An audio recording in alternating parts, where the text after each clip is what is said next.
persévérer, ça vaut la peine. Vous allez voir des changements, mais il faut être constant, faire beaucoup de répétitions, puis persévérer, c'est vraiment la clé du succès.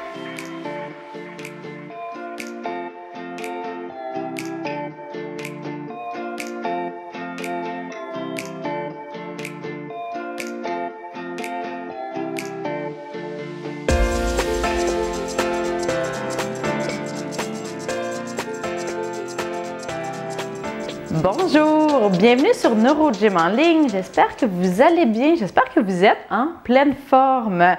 Pour ceux qui sont nouveaux parmi nous, eh bien, bienvenue. Et je vais prendre le temps de me présenter. Je m'appelle Cindy Gauthier, je suis physiothérapeute spécialisée en neurologie.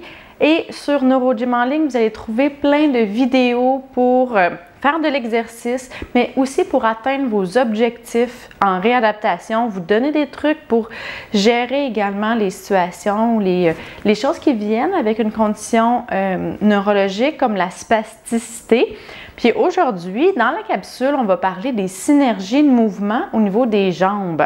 Donc, quand on a un manque de contrôle moteur, quand on a de la spasticité, nos muscles ne réagissent pas de façon normale, donc, ou de façon volontaire tout le temps. Il y a des mouvements qui sont involontaires, puis qu'on ne contrôle pas, qui vont faire qu'on a l'impression que notre jambe est très raide ou même que c'est comme si on avait une jambe de bois qui était très, très dure, puis toute droite. Donc, je vais vous montrer comment, puis je vais vous montrer comment on peut faire pour travailler le contrôle moteur, briser ces synergies-là et isoler certains mouvements pour reprendre le contrôle de votre jambe. Donc, restez avec moi, on en parle tout de suite. Mais avant qu'on rentre dans le vif du sujet, je vous invite à faire un pouce sur la vidéo et je vous invite également à vous abonner à notre chaîne YouTube en vous cliquant sur le bouton s'abonner. Vous allez faire partie de notre belle communauté. Vous allez voir, on envoie aussi on publie plein d'informations de tout genre. Donc, je vous invite à faire partie de notre belle communauté en cliquant sur s'abonner. Et bien sûr, ça nous fait toujours plaisir d'avoir de vos nouvelles, vos questions, vos commentaires. Et donc, vous pouvez nous écrire en commentaire, nous donner vos bons coups de la semaine. Ça nous fait vraiment, vraiment plaisir de vous lire. Sur ce, on se retrouve dans un instant. Excellent. Donc là, je suis beaucoup plus loin parce que je veux vous montrer premièrement qu'est-ce qui se passe au niveau de la jambe. Donc, dans la majorité des cas, ce qu'on va avoir, en fait, c'est des synergies ou des patrons de mouvement involontaires, spastiques, qui vont être en extension. Donc, ce qu'on va voir, c'est vraiment l'extension, le genou qui va être très raide, qui va avoir de la difficulté à plier. La jambe va souvent rentrer vers l'intérieur comme ça, on appelle ça de l'adduction. Et dans certains cas, la jambe va pointer le pied va pointer vers le bas et rentrer vers l'intérieur. Quand on veut travailler notre contrôle moteur, c'est beaucoup plus facile de travailler au niveau, quand on dit proximal, près du tronc. Donc, les articulations qui sont plus près, hanches et genoux, c'est plus facile à travailler. Donc, si vous avez beaucoup de synergie de mouvement, beaucoup de spasticité, pour l'instant, on va laisser tomber la cheville. Dans la majorité des cas, les gens doivent porter une orthèse pour être sûr de pas que la cheville ne tourne pas, qu'il n'y ait pas de foulure, qu'il n'y ait pas de blessure. Donc, on ne la travaillera pas tout de suite, mais si jamais ce n'est pas votre cas, puis que vous avez un bon contrôle de votre hanche et que vous avez un bon contrôle de votre genou, vous n'avez pas beaucoup de synergie, puis il reste juste des mouvements involontaires au niveau de la cheville. À ce moment-là, je vous invite à regarder les vidéos que j'ai faites sur le pied tombant parce qu'une des causes du pied tombant, c'est la spasticité qui fait qui fait de la flexion plantaire. C'est pas à ce moment-là un vrai pied tombant, c'est juste qu'il pointe au lieu de relever dû à une synergie de mouvement spastique. Donc, à ce moment-là, c'est ça. Vous pouvez faire des exercices vraiment spécifiques pour la cheville. Mais pour la capsule d'aujourd'hui, on va se concentrer au niveau de la jambe et on va essayer de briser les chaînes puis d'isoler chacun des mouvements. Donc, quand on marche puis qu'on a beaucoup de spasticité, la jambe va être très raide et ça va être aussi beaucoup plus difficile de faire de la flexion de hanche parce que les extenseurs, donc les fessiers, vont être beaucoup plus raides également. Ils vont contracter alors qu'on veut plier le genou comme ça. Fait que la première chose qu'on va faire, c'est vraiment travailler la flexion de hanche avec juste comme ça. Puis, une chose qu'on va faire, souvent, vous allez voir, votre genou va rester droit. Ce qu'on veut faire, c'est le plus possible travailler en dehors de notre synergie. Mais dans certains cas, puis vous allez le voir, si c'est vraiment trop difficile, donc ce qu'on voudrait, c'est être capable de plier, faire une triple flexion comme ça. Donc, plier la hanche, le genou et idéalement la cheville. Si c'est vraiment très, très difficile, on va se concentrer sur une composante à la fois. Pour la neuroplasticité, c'est très important. Si c'est trop difficile, on ne pourra pas apprendre une nouvelle tâche. Donc, on va essayer, mais si c'est trop difficile, on va réduire nos attentes pour l'instant. On ne dit pas qu'on n'ira pas plus loin, aller ajouter une autre composante, mais pour l'instant, on va juste faire la flexion de la hanche. Donc, on va le faire debout. Assurez-vous de bien vous tenir sur votre aide technique ou vous pourriez le faire aussi assis, mais quand on fait nos synergies de mouvement comme ça, là, ils vont apparaître quand on est dans une situation qui est difficile, quand on fait un effort et que c'est difficile. Fait que ça apparaît beaucoup quand on est debout. Quand on est assis ou couché, souvent, ça va être très, très facile de gérer les mouvements. Moi, je le vois beaucoup avec mes patients, qu'on peut faire une vraiment belle flexion isolée, soit assis ou couché. Couché, c'est plus facile, même, puis après ça, assis, ça peut être un petit peu plus difficile, mais alors que debout, la jambe devient très, très, très raide parce que c'est plus difficile, il faut gérer son équilibre, il y a aussi une partie de peur chez certaines personnes. Donc, si pour vous, vous faites, tu sais que c'est vraiment plus debout que vous avez de la difficulté, faites les exercices debout. Par contre, si c'est vraiment trop difficile de les faire debout, on va les faire assis. Donc, c'est le même mouvement, c'est la même chose, mais assis, il va juste avoir un petit peu moins d'amplitude. Donc, la première chose qu'on va faire, c'est vraiment juste la flexion. On va faire 30 secondes. Donc, on fait une flexion de hanche comme ça. Ce qu'on veut faire, c'est vraiment que ça tourne dans notre hanche. On est parti pour 30 secondes.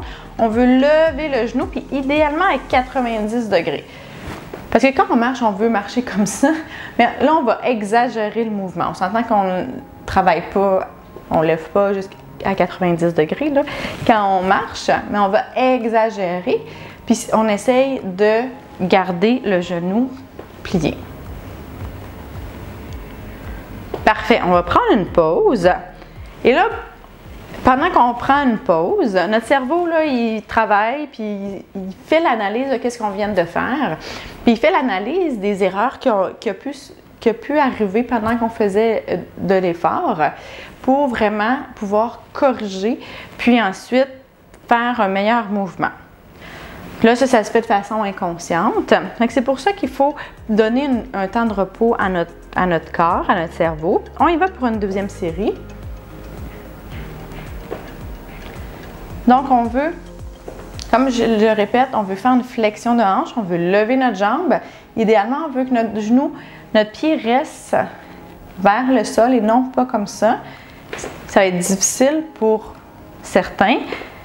Puis des fois, il n'y aura pas beaucoup de mouvement, hein? Ça va être juste ça, mais c'est correct. Vous n'êtes pas obligé d'aller aussi loin que moi. Vous essayez d'aller le plus loin que vous pouvez, puis idéalement, ça va s'améliorer. On prend une autre pause et on va le refaire une dernière fois. Puis ça, je veux juste, pendant la pause, parler de quelque chose que je vois souvent, puis des discussions que j'ai vraiment souvent avec les gens. Si vous n'êtes pas capable en ce moment de faire un exercice ou de faire un mouvement que vous voulez travailler, il faut persévérer, c'est super important.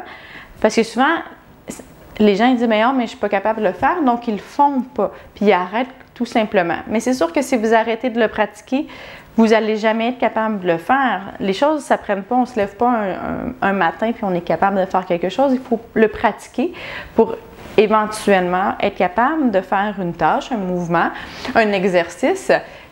C'est la seule façon qu'on peut jamais garantir à 100%, mais une chose qu'on peut garantir à 100%, c'est que si vous ne le travaillez pas, ça ne pourra pas s'améliorer. On y va. Dernier 30 secondes. Flexion de hanche. Donc, je sais que ça peut être frustrant, puis je le comprends, tout à fait, puis on voudrait tout le temps que ça aille plus rapidement. Puis, je suis vraiment solidaire avec vous. Là. Moi aussi, je voudrais que ça aille plus rapidement là, pour les gens avec qui je travaille. Donc, tu sais, ça serait vraiment génial, mais c'est pas comme ça, malheureusement, que ça fonctionne. Mais des fois, on peut avoir des belles surprises. Là. Ça peut aller même plus vite qu'on le pense. Un dernier. Excellent. Super. Maintenant, l'autre chose, c'est qu'on va travailler la flexion du genou isolé. Donc, on va se mettre debout. Vous pouvez le faire assis également. Si vous êtes assis, on va étendre le genou et on va plier le genou comme ça. Puis, on va le faire toute seule. Donc, sans qu'il y ait d'autres compensations. Sinon, moi, je vais le faire debout et on lève comme ça, le plus haut possible. Là, on ne voit pas tous mes pieds, là, mais si vous n'êtes pas obligé de lever aussi haut que ça, c'est très haut quand même ça, mais vous essayez de lever le plus possible vers l'arrière. Et c'est parti, 30 secondes. Donc, on travaille les ischio-jambiers sans compensation. Ça va aller tirer aussi le quadriceps, qui est souvent très spastique. Ça, c'est un mouvement assez important, la flexion du genou pour la marche. Puis quand on marche, c'est vrai qu'on ne lève pas le genou comme ça vers l'arrière, mais là, on travaille notre contrôle moteur. On prend une petite pause. Donc, on travaille de vraiment être capable d'isoler, d'utiliser un seul muscle sans que les autres muscles s'activent. Donc, une des choses qui va vous arriver, c'est que ça va faire comme ça peut-être, ou ça va être difficile qu'il n'y ait pas de mouvement de hanche. On ne veut pas qu'il y ait de mouvement de hanche le plus possible. OK? Dernière fois. Donc, on veut vraiment que ça soit juste au niveau du genou. Non, j'ai dit dernière fois, là, c'est deuxième fois.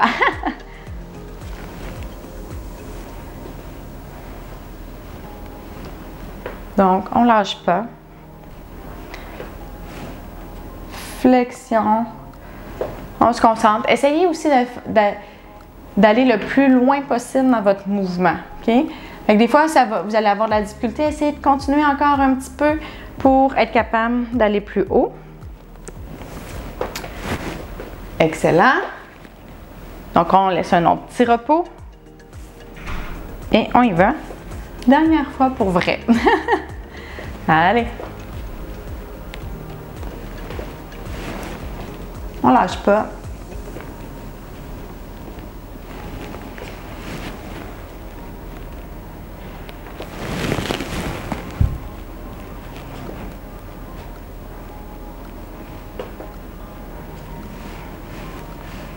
Ça va bien. Quelques secondes encore.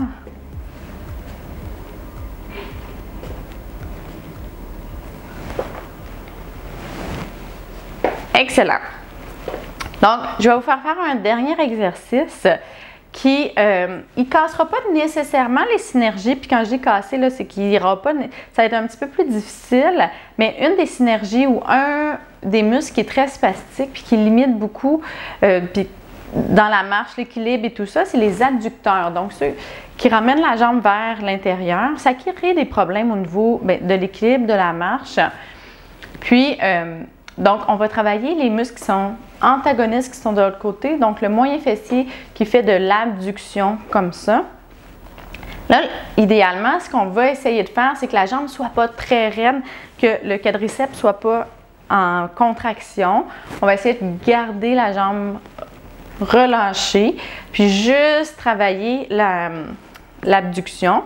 Puis une des choses qui va rentrer un petit peu dans la synergie ou dans les compensations, c'est que quand les gens vont essayer de faire une flexion de la hanche ou qu'ils vont marcher, ils vont utiliser beaucoup le tronc et faire de la circumduction comme ça.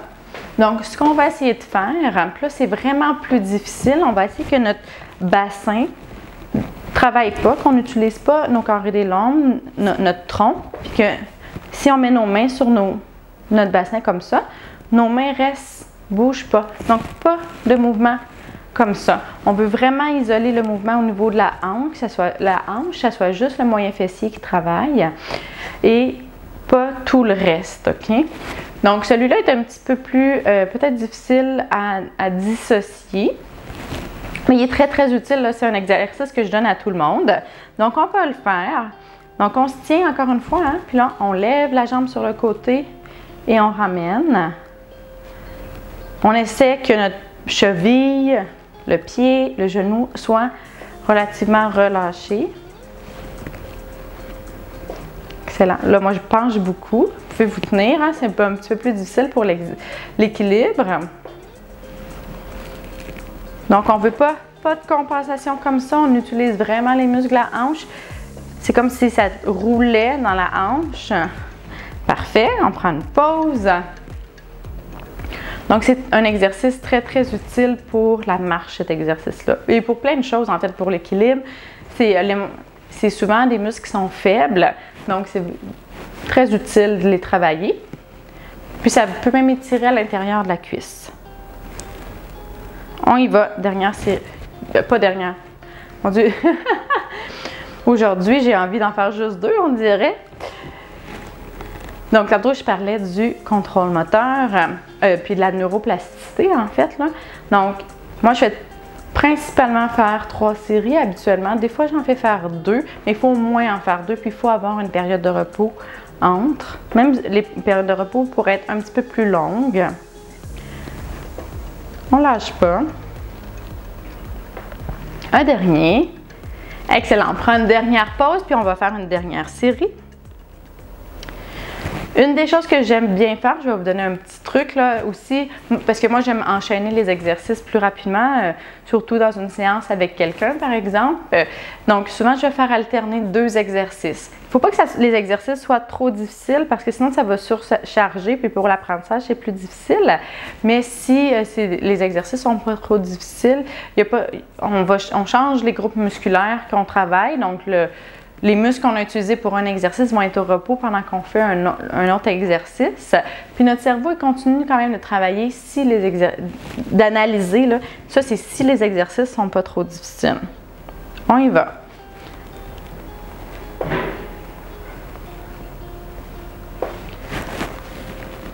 Parce que comme je l'ai dit aussi, quand c'est trop difficile, trop exigeant, là, si mettons on essaie de mettre plusieurs composantes en même temps, à ce moment-là, ce qui va arriver, c'est que là, on ne pourra pas apprendre.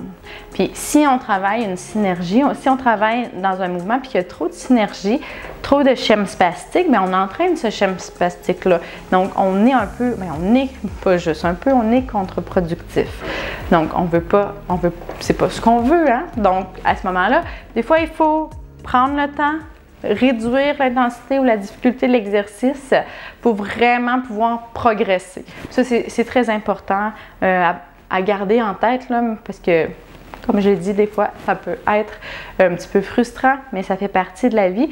Puis c'est comme ça que vous allez avoir des meilleurs résultats. Excellent, j'espère que vous avez aimé la capsule, la vidéo d'aujourd'hui, donc pour les synergies de mouvement au niveau des jambes. Bien sûr, je vais faire d'autres vidéos pour d'autres exercices. Il y a plein de façons de faire pour travailler et dissocier les mouvements.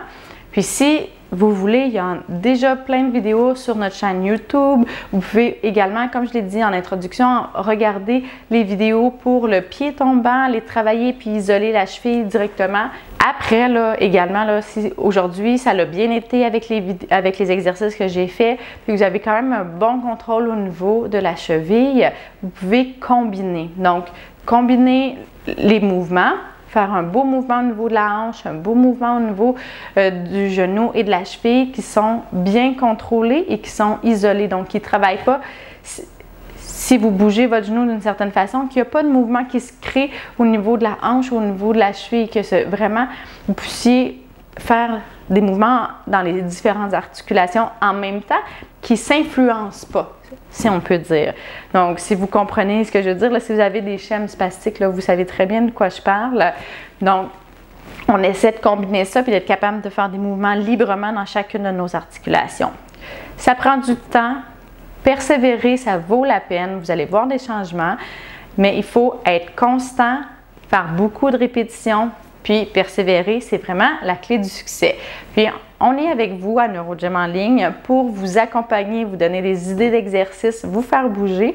Donc, vous avez plein de ressources, plein de vidéos pour faire des exercices différents. Puis, vous pouvez nous écrire également vos besoins, vos commentaires. Ça nous fait vraiment plaisir de vous lire et de faire des vidéos qui répondent à vos besoins. Mais sur ce, je vous dis un grand merci de nous suivre et de faire les exercices avec moi. Je vous souhaite une excellente journée. J'ai hâte de vous revoir dans une prochaine vidéo. À bientôt! Au revoir!